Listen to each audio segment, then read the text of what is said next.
My name is Mike. I'm at Highland Hill Farm. Today is January 8th, I believe, and we are trimming green giants in the field. This right here, this is a good example of a green giant that we had in the field.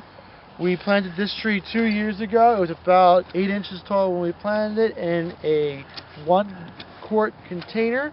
And this is the first time we are pruning it, so you can see that it did grow fairly fast for us. There was 2 full growing seasons that's been in the ground now.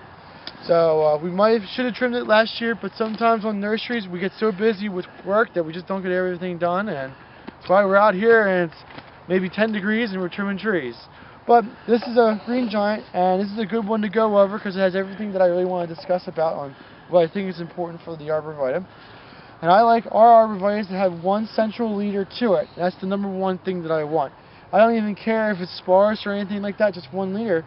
But this one here has a second leader growing up on it. And we want to take care of that so it doesn't become a competitor or a dual leader or a co-dominant leader or whatever other word you want to use. So when we first start out, we'll go over to a spot where real nice branch union's at and cut off the piece that we want to get rid of.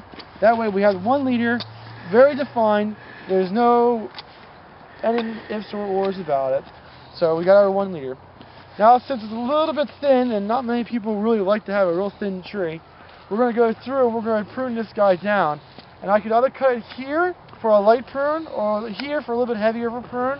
But since this is so sparse, we're going to do a little heavier of a prune. Then we're going to go on the sides and tip back the sides a little bit. And that's to encourage these guys here or these guys there to take over as central leader.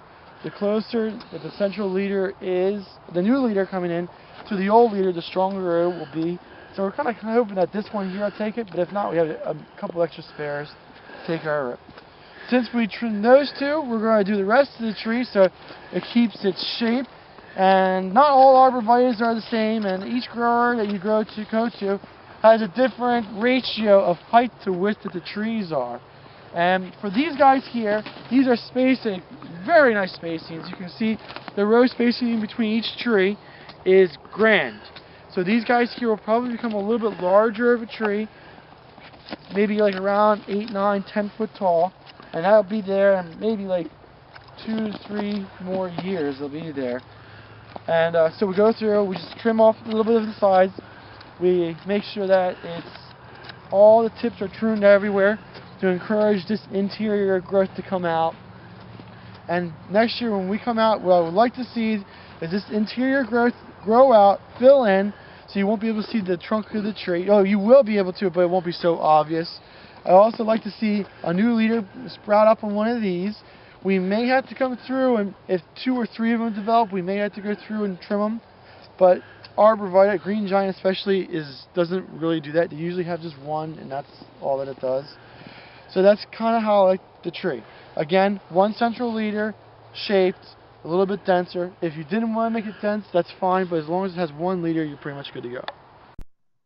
This is an aerial view of our Fountainville, PA sales location on Route 313, which is about 1.5 miles west of Doylestown on Route 313 in Bucks County, PA.